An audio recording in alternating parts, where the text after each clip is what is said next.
Hello everyone, welcome you all to GS exams cracker. तो सबसे पहले हम देख लेते हैं भाई इस क्लास में हम क्या करेंगे। तो इस क्लास में हम टॉप 25 जीके जीएस के क्वेश्चंस करेंगे जो कि मोस्टली रिपीटेड हैं, जो कि बार बार पूछे गए हैं एग्जाम्स में, एसएससी सीजीएल सीएचएसएल एमटीएस में। ठीक है, ये क्वेश्चन बार बार पूछे जाते हैं और हमारा टारगेट रहेगा 1000 एमसीक्यूज हम ऐसे छांट के लाए हैं जो बार बार पूछे जाते हैं।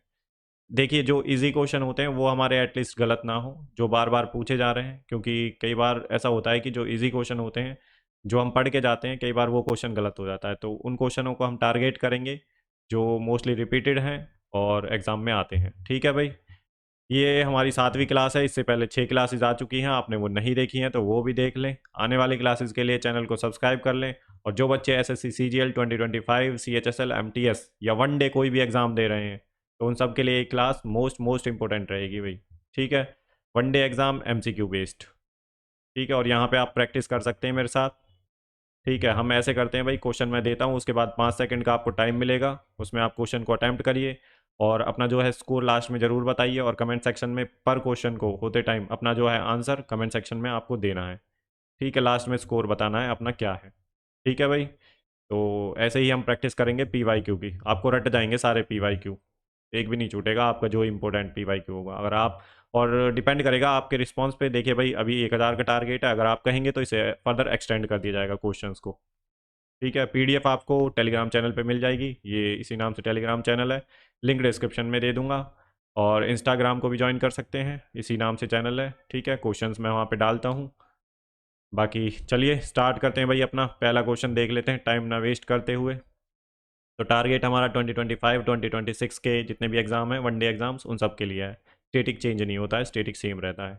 ठीक है भाई, तो टॉप 25 क्वेश्चंस रहते हैं और डेली क्लास आ रही है भाई। आप इसलिए चैनल को सब्सक्राइब कर लें, नहीं किया है तो। क्लास कैसी लगती है आपको जो है लाइक करना बिल्कुल ना भूलें। और अपने रिव्यूज़ जो हैं कमेंट सेक्शन में ज़रूर दें भाई लास्ट में। और अपना स्कोर, रिव्यू मत दें पर स्कोर ज़रूर बताएं भाई अपना। ठीक है, टोटल 25 क्वेश्चंस होंगे, तो देख लेते हैं। हिंदी इंग्लिश दोनों में रहेगी ये क्लास। तो देखते हैं अपना पहला क्वेश्चन। तो ये हमारा पहला क्वेश्चन है, इसको पढ़ने के बाद मैं आपको 5 सेकंड का टाइम दूंगा, उसमें आपको खुद से भी ट्राई करना है ये क्वेश्चन। ठीक है, कोई बात नहीं, अगर गलत होता है तो होने दो, लेकिन आप यहीं पे ही क्वेश्चंस की प्रैक्टिस कर लेंगे तो एग्जाम में कोई दिक्कत नहीं होगी आपको। तो पहला क्वेश्चन है, which act was passed by the British parliament in the year 1773 AD to regulate the activities of the East India Company. Hindi English दोनों में रहेगी क्लास। तो ईस्ट इंडिया कंपनी की गतिविधियों को विनियमित करने के लिए वर्ष 1773 ईस्वी में ब्रिटिश संसद द्वारा कौन सा अधिनियम पारित किया गया था। तो ये क्वेश्चन बहुत ही इजी है, तो 5 सेकंड का टाइम है भैया आपके पास, ट्राई करिए इस क्वेश्चन को और अपना आंसर कमेंट सेक्शन में ज़रूर देना है आपको। तो इसका जो आंसर है भाई वो है रेगुलेटिंग एक्ट। तो option fourth is the right answer. तो जो रेगुलेटिंग एक्ट है वो आया था 1773 में। अब इसके बारे में थोड़ा देख लेते हैं। देखो, जो ये एक्ट आया था इसमें गवर्नर जनरल ऑफ बंगाल बनाया गया था, एस्टेब्लिश करी गई थी उनकी पोस्ट। और जो सबऑर्डिनेट गवर्नर्स हैं बॉम्बे और कलकत्ता, वो बॉम्बे और मद्रास, इसको जो है इन्हीं के अंडर कर दिया गया था, गवर्नर जनरल ऑफ बंगाल के अंडर ही दोनों को। जो बॉम्बे के गवर्नर थे और मद्रास के जो गवर्नर थे, इनको जो है इनकी पावर्स किसके अंडर आ गई थी, तो गवर्नर जनरल ऑफ बंगाल के अंडर आ गई थी। और गवर्नर जनरल ऑफ बंगाल जो है क्रिएट किया गया था 1773 में। ठीक है, पहले गवर्नर ऑफ बंगाल होता था, फिर गवर्नर जनरल ऑफ बंगाल हो गया इस एक्ट के बाद। ठीक है, ये एडमिनिस्ट्रेटिव कंट्रोल लाने के लिए था ईस्ट इंडिया कंपनी पर। ईस्ट इंडिया जो कंपनी थी वो ब्रिटिश सरकार का इस पर जो है रेगुलेशन किया था उन्होंने एडमिनिस्ट्रेशन के लिए। और इसी टाइम पे सुप्रीम कोर्ट भी एस्टेब्लिश हुआ कलकत्ता में। ठीक है भाई, this act also prohibited companies officials from accepting gift and bribes. तो ये जो एक्ट आया था इसमें जो कंपनी के ऑफिशियल्स होते थे उन्हें जो है गिफ्ट लेने से और ब्राइब लेने से जो है रोका गया। ठीक है, the company to report its activities to the British government. और जो कंपनी है वो अपनी रिपोर्ट्स ब्रिटिश गवर्नमेंट को सौंपती थी। इतना आपको ध्यान रखना है। इस एक्ट में 3 चीज़ें पूछेगा, गवर्नर जनरल ऑफ बंगाल आया था जो इस एक्ट में, और दूसरा सबॉर्डिनेट किस एक्ट में करी गई थी, मद्रास और बॉम्बे की जो पावर्स हैं, और तीसरा जो है कलकत्ता, जो सुप्रीम कोर्ट है वो कलकत्ता में कब एस्टेब्लिश हुआ, या आपसे पूछ लेगा सुप्रीम कोर्ट कहाँ पे एस्टेब्लिश हुआ पहला। ठीक है, और गिफ्ट और ब्राइब्स को से रोका गया जो कंपनी के ऑफिशियल्स थे। तो इतना इन्फॉर्मेशन आपको पता होनी चाहिए भाई, ये इंपॉर्टेंट इन्फॉर्मेशन है।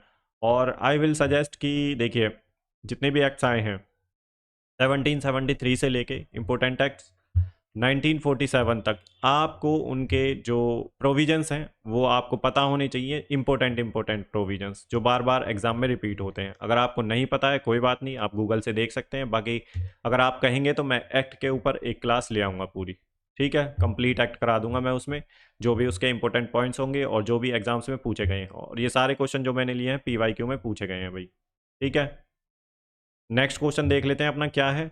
तो ये क्वेश्चन है भाई, question number second, which of the following items, निम्नलिखित मदों का मिलान करें। तो मिलान करना है भैया आपको। तो पहली जो स्टेटमेंट है लिस्ट 1 में और लिस्ट 2 से मिलान करना है। ये ऑप्शंस आपके नीचे दिए हैं, तो आप एक बार ट्राई कर सकते हैं। तो चलिए मैं एक बार पढ़ देता हूँ। कस्तूरबा गांधी बालिका विद्यालय स्कीम कब बनी थी? मिड डे मील स्कीम कब आई थी? द नेशनल एक्रेडिशन जो है एक्रेडिटेशन असेसमेंट काउंसिल कब बनी थी? All India council for technical education ये कब बनी थी? ये आपको बताना है भाई। तो आपके पास 5 सेकंड का टाइम है। चलो इसमें आप 5 से 10 सेकंड का टाइम ले लो और इस क्वेश्चन को ढंग से ट्राई करो भाई, अच्छा क्वेश्चन है ये और ऐसे क्वेश्चन बनते हैं CGL में, CHSL में।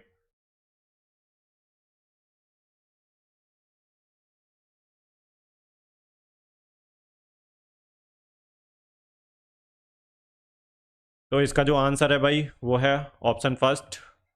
देखिए कस्तूरबा गांधी जो बालिका विद्यालय स्कीम है वो बनी थी 2004 में, और मिड डे मील स्कीम बनी थी 1995 में, ठीक है। और ये नेशनल एक्रेडिटेशन असेसमेंट काउंसिल कब बनी थी? 1994 में। और all India council for technical education ये कब बनी थी? तो ये बनी थी 1945 में। आपको इन सारी बॉडीज़ का एस्टेब्लिशमेंट और फाउंडेशन जो है ईयर पता होना चाहिए भाई, ठीक है। इंपॉर्टेंट है, ये रिपीट हो रहा है क्वेश्चन, ये काफ़ी ज़्यादा। आपसे एक बॉडी का नाम भी पूछ लेगा तो भी आपको वही क्वेश्चन बन जाएगा। अब हमें चार जो है एक क्वेश्चन में 4 क्वेश्चन मिल गए हैं, तो फर्दर आप देखिए पॉइंट्स को नोट कर सकते हैं आप, ठीक है। जो इंपॉर्टेंट पॉइंट्स हैं जो आपको नहीं पता है तो नोट कर लें, ताकि रिवीजन के टाइम पे आपको दिक्कत ना हो। नहीं तो 1.5 की स्पीड पे देख लेना बाद में क्लास को, 2 से 3 बार चीज़ें याद हो जाएंगी आपको। नेक्स्ट क्वेश्चन है भाई, as per the census of India 2011 the increase in literacy rate for males and females respectively as compare to 2001 census was. तो भारत की जनगणना 2011 के अनुसार 2001 की जनगणना की तुलना में पुरुषों और महिलाओं की साक्षरता दर में क्रमशः वृद्धि कितनी थी? तो 2001 का जो सेंसस था और 2011 का जो सेंसस है उसमें पूछ रहा है कि मेल्स और फीमेल्स का जो लिटरेसी रेट था उसमें कितनी वृद्धि हुई है। तो ये आपको बताना है। ट्राई करिए इस क्वेश्चन को। 5 सेकंड है भैया आपके पास, 5 ही दूंगा, इसमें ज़्यादा नहीं दूंगा।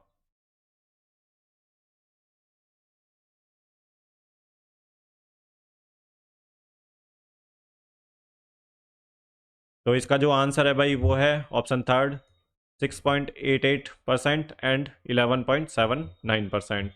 अब थोड़ा सा देखिए भाई, सेंसस के बारे में देख लेते हैं, ये पता होना चाहिए भाई आपको, क्योंकि अब सेंसस न्यूज़ में है। सेंसस चलेगा अब 2026-27 में सेंसस होगा भाई। तो सेंसस जो पहला स्टार्ट हुआ था ये देख लेते हैं, 1872 में स्टार्ट हुआ था। और ये नॉन सिंक्रोनस सेंसस था भाई, नॉन सिंक्रोनस। और इस समय पे जो गवर्नर जनरल थे, वायसराय थे, वो कौन थे? तो लॉर्ड मायो, लॉर्ड मायो, नाम ध्यान रखना है। इनके टाइम पे ही पहला सेंसस हुआ था जो कि नॉन सिंक्रोनस था। फिर 1881 में पहला जो है सिंक्रोनस सिंक्रोनस सेंसस हुआ था, और इसमें जो कमिश्नर थे WC प्लाउडन, प्लाउडन इसके कमिश्नर थे, ये आपको ध्यान रखना है। फिर इसके बाद और जो ये होता है सेंसस 10 ईयर पे होता है, हर 10 साल बाद होता है। जो 2011 वाला सेंसस था तो वो 15वां सेंसस था, 15th सेंसस। कब से लेके 1872 से लेके 15वां सेंसस था। और अगर हम 1947 की बात करें इंडिपेंडेंस से लेके, तो ये वाला जो सेंसस था 2011 वाला, ये 7वां सेंसस था। अब जो होगा 1947 के बाद ये होगा हमारा 8वां सेंसस, ठीक है। ये होना तो 2021 में था, बट कोविड की वजह से जो है टाइम पीरियड बढ़ा दिया, तो अब 26-27 में होगा ये। और ये देखिए भाई अब जो होगा 2021 वाला जो पोस्टपोन करके 26-27 में, ये होगा हमारा 16वां सेंसस। इतना आपको ध्यान रखना है भाई सेंसस के बारे में। बाकी आपको इसके अलावा लिटरेसी रेट, डेंसिटी, और ये जो इम्पोर्टेंट चीज़ें हैं ये आपको पता होनी चाहिए, ठीक है। और इसके साथ कास्ट सेंसस भी होगा भैया आपका, जो है 16 सेंसस के साथ। नेक्स्ट क्वेश्चन देख लेते हैं भैया अपना क्या है। तो what is the salinity of dead sea, तो पर लीटर ऑफ वाटर, तो मृत सागर की लवणता प्रति लीटर पानी क्या है। तो ट्राई करिए भाई इस क्वेश्चन को, जो है अपना आंसर कमेंट सेक्शन में ज़रूर दें। तो 5 सेकेंड है भैया आपके पास, ट्राई करिए।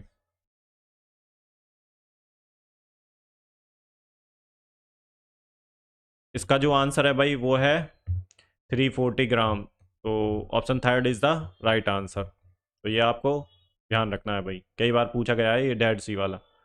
अब इसके बारे में थोड़ा जानकारी देख लेते हैं। देखो, डेड सी सैलिनिटी इज़ 34.2%। जो डेड सी की सैलिनिटी है 34.2% है, which is 9.6 times saltier than the ocean. जो ओशन की साल्टनेस होती है, ठीक है, जो लवणता होती है उससे 9.6 टाइम्स ज़्यादा है भाई। तो ये 9.6 गुना अधिक साल्टियर है, मतलब कि नमकीन है। This makes it one of the world's saltiest bodies of water and the deepest hypersaline lake. तो ये आपको ध्यान रखना है भाई, इसके बारे में पूछा गया है कई बार, ये हर एग्जाम में पूछा जाता है बार बार। नेक्स्ट क्वेश्चन देख लेते हैं हमारा, क्वेश्चन नंबर 5। तो Papanasam Ramaswamy Sivan was an Indian composer of which music style. तो पापनासम रमैया शिवन किस संगीत शैली के भारतीय संगीतकार थे। तो ट्राई करिए भाई इस क्वेश्चन को, ये रिपीट हुआ है कई बार, पूछा गया है ये क्वेश्चन। 5 सेकंड का टाइम है, जल्दी से करिए भाई, टाइम नहीं लगना चाहिए इसमें।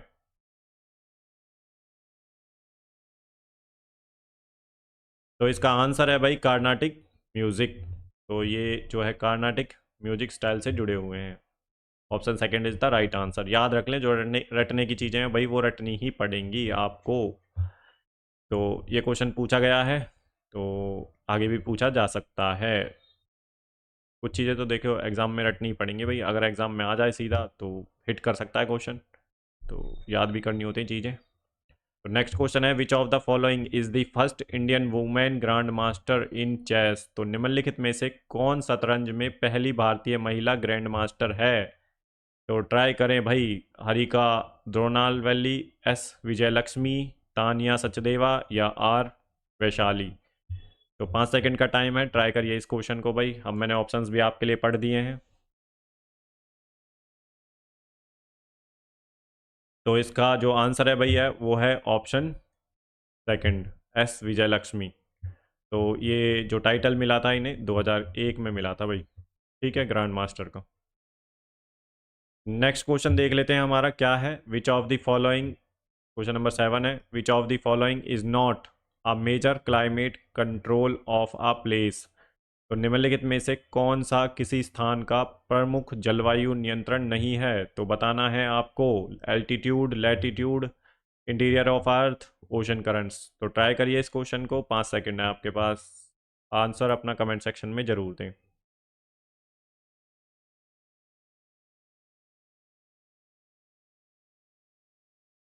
तो इसका जो आंसर है भाई वो है इंटीरियर ऑफ द अर्थ। ये मेजर क्लाइमेट कंट्रोल प्लेस नहीं है, ठीक है। बाकी ये एल्टीट्यूड, एल्टीट्यूड बोलते हैं हाइट, जो ऊंचाई होती है। और लैटिट्यूड्स जो होते हैं, ऐसे जो लेटे हुए होते हैं वो लैटिट्यूड्स होते हैं, ऐसी जो लाइनें होती हैं अर्थ पे, ठीक है। और जो ऐसे होती हैं उन्हें क्या बोलते हैं, लॉन्गिट्यूड, ऐसे, ठीक है। इतना आपको ध्यान रखना है, ये इनके बारे में पता होना चाहिए। ओशन करंट्स ये भी क्लाइमेट कंट्रोल से जुड़ा हुआ है, ठीक है। बाकी इंटीरियर ऑफ अर्थ, तो अर्थ के अंदर जो इंटीरियर है, लेयर्स हैं, उसकी बात हो रही है ये। नेक्स्ट क्वेश्चन देख लेते हैं, question number 8। Who among the following is known as captain cool in Indian cricket. तो निम्नलिखित में से किसे भारतीय क्रिकेट में कैप्टन कूल के नाम से जाना जाता है। तो ये आपको बताना है भाई, ये बहुत ही इजी क्वेश्चन है, ठीक है। और ये क्वेश्चन 2 से 3 बार पूछा गया है एग्जाम्स में, ठीक है। और आई थिंक अगर मैं सभी एग्ज़ाम लगा के चेक करूँ तो भाई किसी ना किसी एग्ज़ाम में पूछा ही जा रहा है, कम से कम 10 बार पूछ लिया होगा।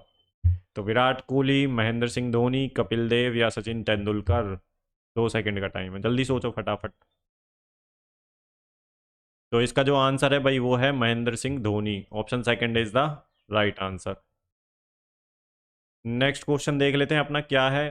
तो क्वेश्चन नंबर 9 है, in which of the following states is the छू फाट जो है डांस परफॉर्म्ड। तो छू फाट डांस जो है किस जो है स्टेट में किया जाता है, तो निम्नलिखित में से किस राज्य में छू फाट नृत्य किया जाता है। हरियाणा में किया जाता है, उत्तराखंड में किया जाता है, वेस्ट बंगाल में किया जाता है या सिक्किम में किया जाता है। 5 सेकंड का टाइम है डियर लर्नर्स, जल्दी से ट्राई करिए इस क्वेश्चन को। आंसर कमेंट सेक्शन में जरूर देना है विद क्वेश्चन। क्वेश्चन नंबर भी लिखना है भैया आपको, क्वेश्चन नंबर के साथ आंसर देना है, ठीक है। तो इसका जो आंसर है भाई वो है सिक्किम। तो छू फाट जो डांस है वो सिक्किम में होता है भाई, याद रखना है, ये कई बार पूछा जा चुका है ये क्वेश्चन। नेक्स्ट क्वेश्चन है हमारा जो है, digestion of food is an important function of the animal body in animal like lion, cows, humans, etc. The process involve use of various organs starting from the mouth and ending with the anus. The longest part of this canal is known as। तो भोजन का पाचन पशु शरीर एक महत्वपूर्ण कार्य है। आ, शेर, गाय, मनुष्य आदि जैसे जानवरों में इस प्रक्रिया में मुंह से शुरू होने वाले और गुदा के साथ समाप्त होने वाले विभिन्न अंगों का उपयोग शामिल है। इस नहर के सबसे लंबे हिस्से को किस नाम से जाना जाता है, तो ये आपको बताना है। जो हमारी बॉडी में जो डाइजेशन में जो सबसे लॉन्गेस्ट पार्ट है वो कौन सा है भाई। इसमें आपके आंसर दिए हैं, स्टमक, लार्ज इंटेस्टाइन, ओइसोफेगस और स्मॉल इंटेस्टाइन। 5 से 10 सेकंड का टाइम है, आप ट्राई करिए इस क्वेश्चन को भाई, अच्छा क्वेश्चन है ये। बस थोड़ी सी इसकी लैंग्वेज में चेंज कर दिया है, थोड़ा लैंग्वेज बड़ी दे दी है, बाकी वैसे इजी क्वेश्चन है ये। तो इसका जो आंसर है वो है भाई स्मॉल इंटेस्टाइन। तो स्मॉल इंटेस्टाइन की जो लेंथ होती है वो 6.5 मीटर तक होती है भाई, मतलब कि 21 फीट के आसपास। और जो लार्ज इंटेस्टाइन होती है उसकी 1.5 मीटर जो है लेंथ होती है, 5 फुट के आसपास, ठीक है, 5 फीट। तो इतना आपको ध्यान रखना है, कई बार लेंथ भी पूछ लेता है। नेक्स्ट क्वेश्चन देख लेते हैं हमारा क्या है। तो क्वेश्चन नंबर 11 है, the famous santoor player Pandit Shiv Kumar Sharma received the dash in the year 1986 में। तो प्रसिद्ध संतूर वादक पंडित शिव कुमार शर्मा को वर्ष 1986 में डैश मिला। तो कौन सा जो है अवार्ड इन्हें मिला, तो महाराष्ट्र गौरव पुरस्कार, संगीत नाटक अकादमी अवार्ड या संस्कृति अवार्ड या कालिदास सम्मान अवार्ड। चार ऑप्शन आपके सामने दिए हैं, 5 सेकंड का टाइम है, ट्राई करिए भाई।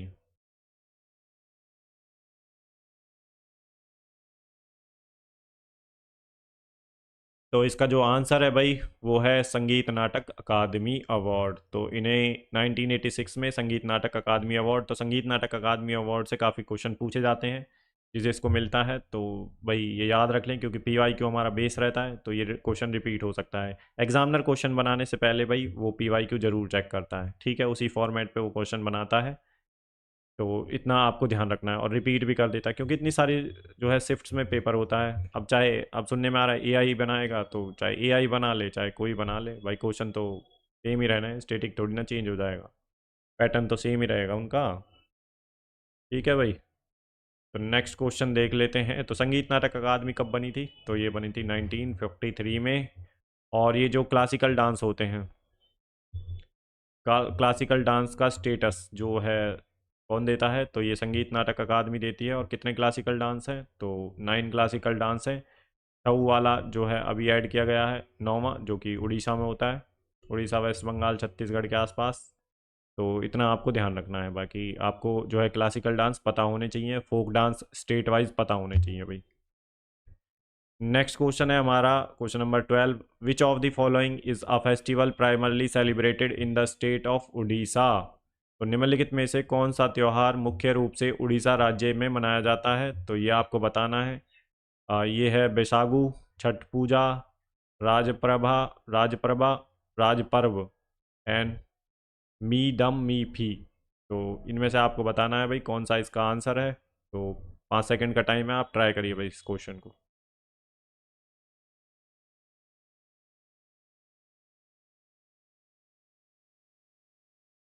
तो इसका जो आंसर है भाई वो है राज पर्व।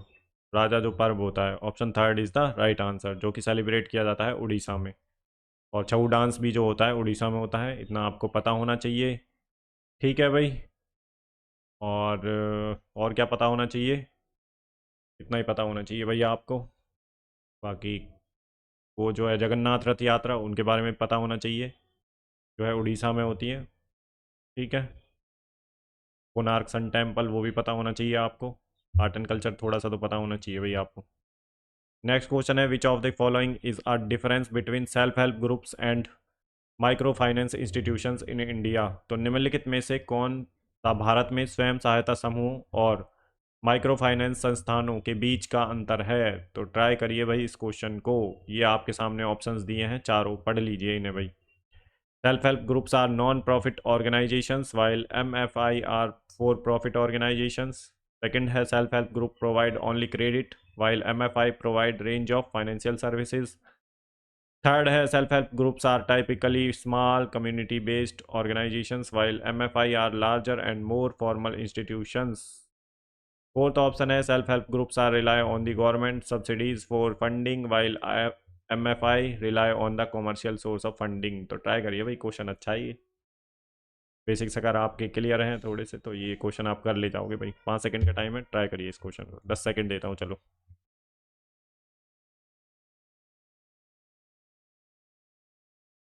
हिंदी में भी पढ़ सकते हैं भाई आप, आपके सामने हिंदी भी दे रखी है।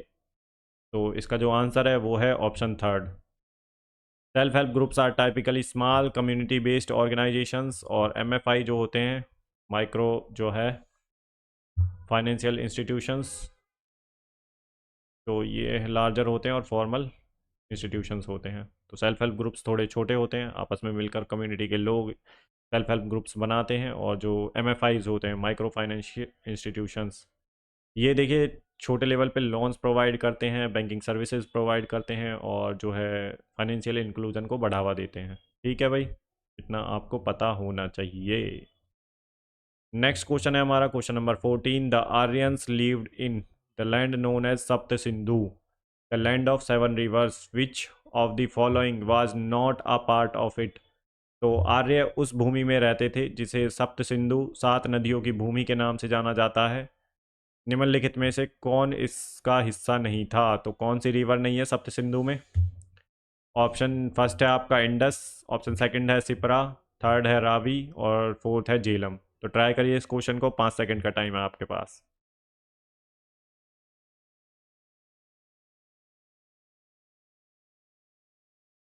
तो इसका जो आंसर है वो है भाई सिपरा रिवर, जो है ये सप्त सिंधु का पार्ट नहीं है। बाकी Indus river, Ravi river, Jhelum river, Chenab, Beas, ये सब जो है सप्त सिंधु के पार्ट हैं। जो आर्यंस आए थे सबसे पहले इधर से ही आए थे आर्यंस। ठीक है, नॉर्थ वेस्ट में। नेक्स्ट क्वेश्चन है हमारा question number 15। The national youth policy was launched in, तो राष्ट्रीय युवा नीति कब शुरू हुई? तो भाई पॉलिसीज़ के ऊपर, स्कीम्स के ऊपर कई बार उनके जो है पूछ लेता है कब लॉन्च हुई। तो लॉन्च डेट आपको, एम, ऑब्जेक्टिव पता होना चाहिए, और किस मिनिस्ट्री के अंदर आती है ये भी पता होना चाहिए। ठीक है भाई। तो कोई भी अगर आप स्कीम पढ़ेंगे तो ये 3 चीज़ें आप याद रखेंगे, एक तो कब लॉन्च हुई, दूसरा एम क्या है उसका, तीसरा किस मिनिस्ट्री के अंदर आती है। ठीक है, आगे से ध्यान रखें, इससे ज़्यादा नहीं पूछता है आपको वनडे एग्ज़ाम्स में। तो ट्राई करिए भाई इसका आंसर। तो इसका आंसर है 2014 में आई थी भाई ये नेशनल यूथ पॉलिसी। एम्पावर करना था जो यंग पीपल हैं, उन्हें एम्पावर करना था, उन्हें जॉब्स प्रोवाइड करना था। ठीक है, वो यूटिलाइज करना था, उनका पोटेंशियल को बढ़ावा देना था, जितना फुल पोटेंशियल है, ताकि वो यूज कर सकें। ठीक है भाई। तो ये है national youth policy in India aim to empower youth and enable them to realise its full potential contributing to the national progress. इससे क्या होगा, जब वो अपने फुल पोटेंशियल का यूज़ करेंगे, एम्पावर होंगे यूथ, तो भाई नेशनल ग्रोथ में बहुत अच्छा रोल प्ले करेंगे, फाइनेंशियल इंक्लूजन भी होगा, नेशनल प्रोग्रेस होगी। तो करंट पॉलिसी जो है 2014 की नेशनल यूथ पॉलिसी, उसने रिप्लेस किया जो पहले पॉलिसी थी 2003 में। And focus is on holistic youth development पे फोकस है इसका, through framework for action by all stakeholders. तो इतना आपको ध्यान रखना है भाई। ठीक है। नेक्स्ट क्वेश्चन है हमारा question number 16। Which among the following was not part of the 3 sections of the Rigvedic tribe. तो निम्नलिखित में से कौन ऋग्वेदिक जनजाति के 3 वर्गों का हिस्सा नहीं था? तो बताना है आपको कि कौन सा है। जो 3 सेक्शंस थे ऋग्वेदिक ट्राइब्स में, उनमें से एक नहीं है, 3 है, 3 दे रखे हैं इसमें। तो क्राफ्टमैन, प्रीस्ट, ऑर्डिनरी पीपल और वॉरियर्स। तो 5 सेकंड का टाइम है, ट्राई करिए भाई। आंसर जो है कमेंट सेक्शन में ज़रूर दें और क्वेश्चन नंबर ज़रूर लिखें।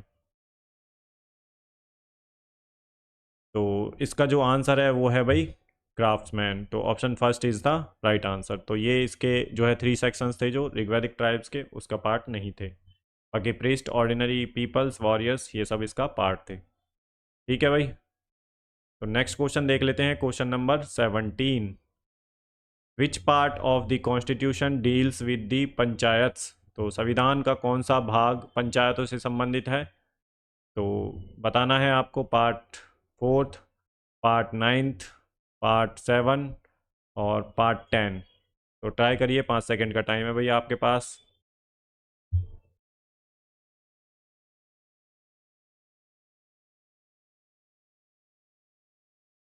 तो इसका जो आंसर है भाई वो है पार्ट 9। तो जो PRI हैं, पंचायती राज इंस्टीट्यूशंस हैं, उनको कॉन्स्टिट्यूशनल स्टेटस मिला था जो है 73rd कॉन्स्टिट्यूशन अमेंडमेंट एक्ट जो हुआ था 1992 में। ठीक है, पंचायती राज इंस्टीट्यूशंस हैं, कॉन्स्टिट्यूशनल स्टेटस मिला था। और देखिए पार्ट 9 के अंडर आती हैं, पार्ट 9 के अंडर। और देखिए आर्टिकल 243 से लेके और 243 ओ। ठीक है, और इसी में ही जो है 11th स्केड्यूल ऐड किया गया था कॉन्स्टिट्यूशन में, और जो कि 29 सब्जेक्ट थे इसमें, जो कि पंचायत के वर्किंग, ठीक है, मैनेजमेंट, एडमिनिस्ट्रेशन से डील करता है। ठीक है, इतना आपको ध्यान रखना है भाई। ठीक है भाई। और पार्ट 4 जो है यह है DPSP से, directive principles of state policy. अगर यहीं पूछ ले आपसे पार्ट 4A, तो वो डील करता है फंडामेंटल ड्यूटीज़ से, जो कि जिसके अंदर एक ही आर्टिकल है 51A। ठीक है, और यहाँ पे अगर आपसे पूछ ले पार्ट 9A, तो वो डील करता है म्यूनसिपैलिटीज़ से। म्यूनसिपैलिटीज़ को भी कॉन्स्टिट्यूशन स्टेटस मिला था, 74th कॉन्स्टिट्यूशन अमेंडमेंट एक्ट हुआ था 1992 में। और पार्ट मैंने बता ही दिया है। इसके बाद जो आर्टिकल्स हैं वो म्यूनसिपैलिटीज़ से ही डील करते हैं। 12th शेड्यूल ऐड किया गया था कॉन्स्टिट्यूशन में, इतना आपको ध्यान रखना है भाई। ठीक है, नेक्स्ट क्वेश्चन देख लेते हैं अपना क्या है। Which of the following battles was fought between Babur and Rana Sanga in 1527? 1527। तो 1527 में बाबर और राणा सांगा के बीच निम्नलिखित में से कौन सी लड़ाई लड़ी गई थी? तो battle of Bayana, battle of Khanwa, second battle of Panipat, battle of Chanderi. तो ट्राई करिए भाई, 10 सेकंड का टाइम है आपके पास, 5 से 10 सेकंड का।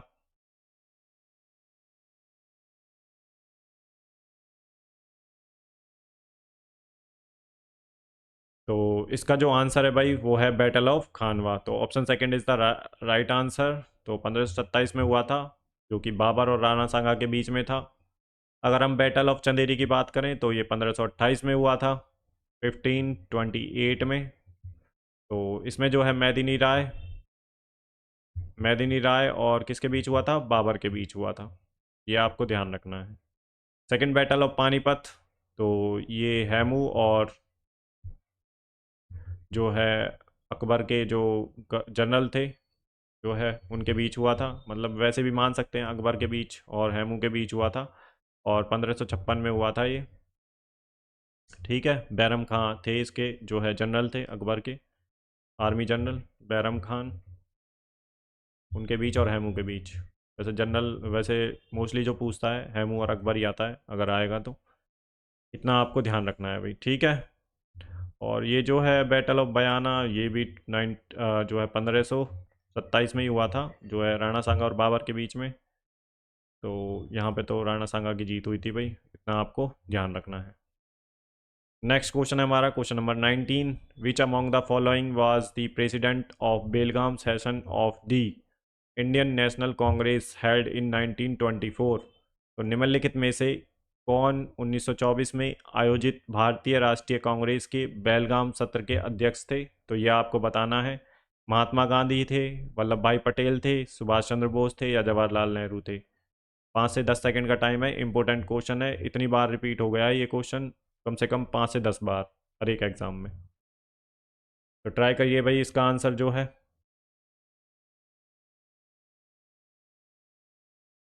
तो इसका जो आंसर है भाई वो है Mahatma Gandhi. Option first is the right answer.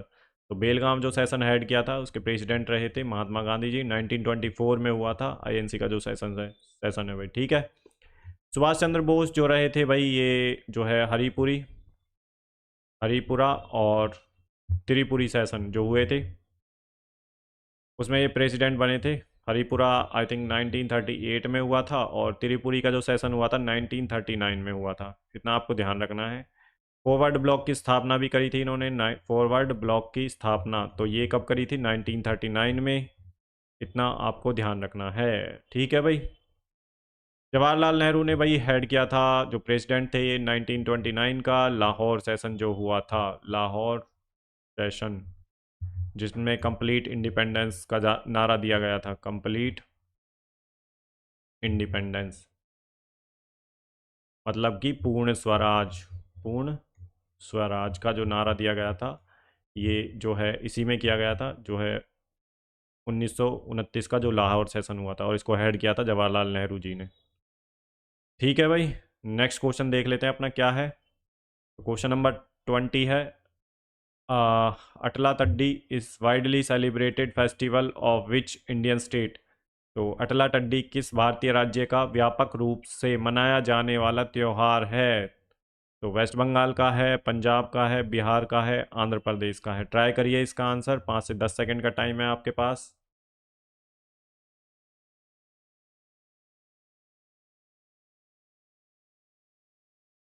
तो इसका जो आंसर है भाई वो है आंध्र प्रदेश। तो अटला तड्डी जो है फेस्टिवल ये आंध्र प्रदेश में सेलिब्रेट किया जाता है। 2 से 3 बार पूछा गया है ये क्वेश्चन, तो आगे भी पूछा जा सकता है भैया आपसे, ठीक है। फेस्टिवल्स याद रखने हैं आपको, क्लासिकल डांस याद रखने हैं क्लासिकल डांस, और एक जो फोक डांस होते हैं स्टेट वाइज वो याद रखने हैं, folk dance, FOLK, folk dance बोलते हैं भाई, ठीक है। जो स्टेट वाइज होते हैं, स्टेट में जो फेमस होता है वो भी आपको पता होना चाहिए। नेक्स्ट क्वेश्चन देख लेते हैं, question number 21, where was the first world cup of kabaddi organised in 2004। तो 2004 में कबड्डी का पहला विश्व कप कहाँ आयोजित किया गया था, तो ये आपको बताना है। पहला ऑप्शन है आपका मुंबई, दूसरा है हैदराबाद, तीसरा है पंजाब और चौथा है कोलकाता। ट्राई करिए इसका, 5 से 10 सेकंड का आपके पास टाइम है। इससे देखिए जो मैं आपको प्रैक्टिस करा रहा हूँ ना, इससे बहुत ज़्यादा बेनिफिट होगा आपको। अभी थोड़ा बोरिंग भी लग रहा होगा लेकिन बोरिंग है नहीं, ये एक्सरसाइज बहुत मज़ेदार है। अगर आप इसको मज़े से करते हैं ना, क्वेश्चंस को ट्राई करते हैं, तो आपको जो है आपका दिमाग चलना स्टार्ट होगा। यहाँ पे आपकी ब्रेन स्टॉर्मिंग हो रही है भाई, ये ब्रेन स्टॉर्मिंग, ठीक है। अगर मैं आपको सारी चीज़ें एक साथ बताता जाऊँ बस फ्लो फ्लो में, आप पढ़ तो लोगे लेकिन चीज़ें याद नहीं होंगी। अब थोड़ा खुद भी दिमाग लगाओगे ना, दिमाग पे जोर पड़ेगा तो चीज़ें याद होंगी अब आपको। अगर गलत जाएगा तो आप यहीं कहीं आंसर भी पता कर जाओगे, आप भूलोगे नहीं चीज़ों को। इसलिए मैं प्रैक्टिस करा रहा हूँ और हम इसी तरह से आगे चलेंगे अब, ठीक है।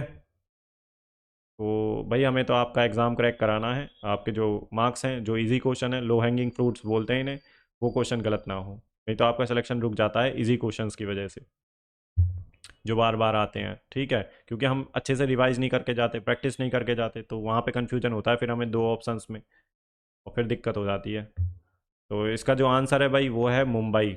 तो option first is the right answer.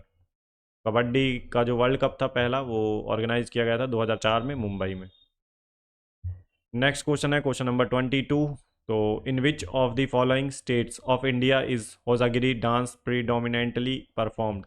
तो भारत के निम्नलिखित में से किस राज्य में होजागिरी नृत्य मुख्य रूप से किया जाता है। तो होजागिरी जो नृत्य है किस राज्य में होता है।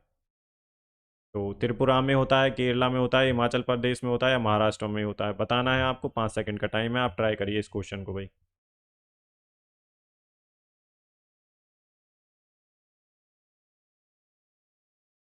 तो इसका जो आंसर है वो है भाई त्रिपुरा में। तो ये होजागिरी जो डांस होता है वो त्रिपुरा में होता है प्रीडोमिनेंटली।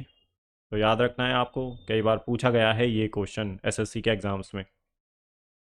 नेक्स्ट क्वेश्चन है भाई आपका, which national park is in the Andaman and Nicobar island is home to species like megapode crab eating macaque, Nicobar pigeon and giant robber crab. तो अंडमान और निकोबार द्वीप समूह में कौन सा राष्ट्रीय उद्यान मेगापोड केकड़ा खाने वाले मकाओ, निकोबार कबूतर और विशालकाय रॉबर क्रैब जैसी प्रजातियों का घर है? तो आपको बताना है भाई, रायमोना नेशनल पार्क है, कैंपबेल बे नेशनल पार्क है, मॉलिंग नेशनल पार्क है या पापीकोंडा नेशनल पार्क है। 5 से 10 सेकंड का टाइम है, ट्राई करिए इस क्वेश्चन को। आंसर आपको कमेंट सेक्शन में देना है और क्वेश्चन नंबर के साथ देना है भाई। तो इसका जो आंसर है भाई वो है कैंपबेल बे नेशनल पार्क। तो option second is the right answer. बाकी पापीकोंडा जो नेशनल पार्क पड़ता है वो है आंध्र प्रदेश में। मॉलिंग नेशनल पार्क जो है आपका ये है अरुणाचल प्रदेश, ठीक है। और रायमोना जो नेशनल पार्क है ये पड़ता है आपका आसाम में। तो 106 नेशनल पार्क है इंडिया में, तो आपको 106 के 106 पता होने चाहिए। वाइल्ड लाइफ सेंचुरीज आपको इंपॉर्टेंट पता होनी चाहिए। रामसर साइट्स कौन कौन सी हैं वो पता होनी चाहिए। नहीं पता तो कोई बात नहीं है, मैं एक क्लास ले आऊँगा जिसमें ये तीनों कवर करा दूंगा मैं, ठीक है। याद हो जाएंगे आपको सारी, एक भी नहीं छोड़ूंगा मैं। आप कहेंगे तो कमेंट सेक्शन में लिखेंगे तो मैं ले आऊँगा एक दिन, ठीक है। तो इम्पोर्टेंट है, उनसे क्वेश्चन बनता है भाई, एक दो क्वेश्चन आते ही आते हैं हर शिफ्ट में। तो नेक्स्ट क्वेश्चन देख लेते हैं अपना क्या है भाई। A chemical reaction in which the rate of reaction is directly proportional to the first power of the concentration of the reacting substance is called। तो एक रासायनिक प्रक्रिया जिसमें प्रतिक्रिया की दर प्रतिक्रियाशील पदार्थ की एकाग्रता की पहली शक्ति के सीधे आनुपातिक होती है तो कहलाती है। तो जीरो रिएक्शन ऑर्डर के बारे में बात हो रही है या थर्ड रिएक्शन ऑर्डर के बारे में बात हो रही है, सेकंड रिएक्शन ऑर्डर के बारे में या फर्स्ट ऑर्डर रिएक्शन के बारे में? तो आपको बताना है इसका आंसर। 5 से 10 सेकंड है, साइंस का क्वेश्चन है तो ये आप ट्राई करिए भाई। ऐसे क्वेश्चन रिपीट होते हैं रिएक्शंस के ऊपर और हर शिफ्ट में पूछा ही जाता है 1 से 2 क्वेश्चन इसमें से।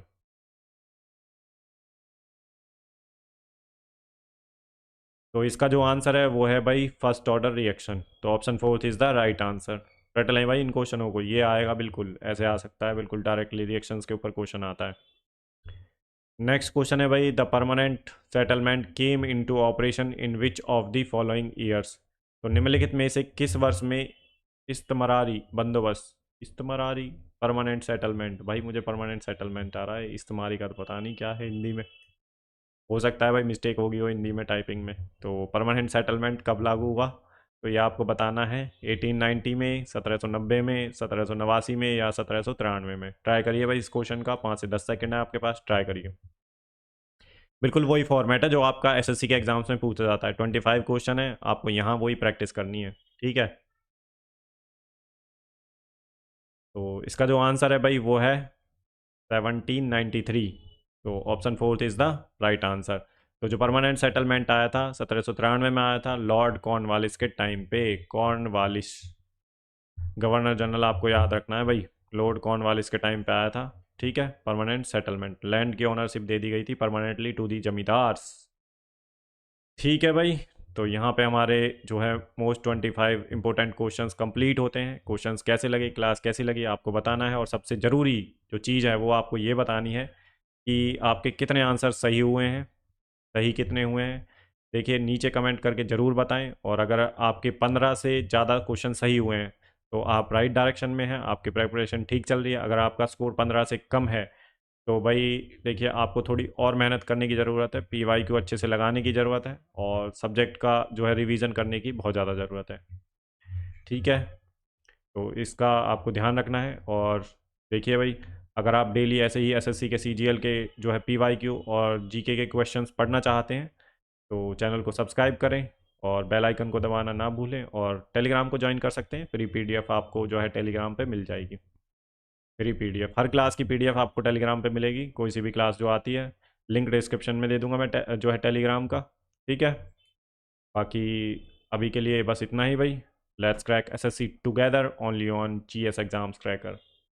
तो भाई मिलते हैं नेक्स्ट क्लास में, तब तक के लिए अपना ध्यान रखिए। गुड बाय, जय हिंद। और चैनल को सब्सक्राइब करना बिल्कुल ना भूलें। लाइक करें अगर आपको पसंद आई क्लास, और अपने दोस्तों के साथ शेयर करें जो, ठीक है, क्लासेस जो एग्ज़ाम्स की तैयारी कर रहे हैं। तो मिलते हैं भाई नेक्स्ट क्लास में। गुड बाय, जय हिंद।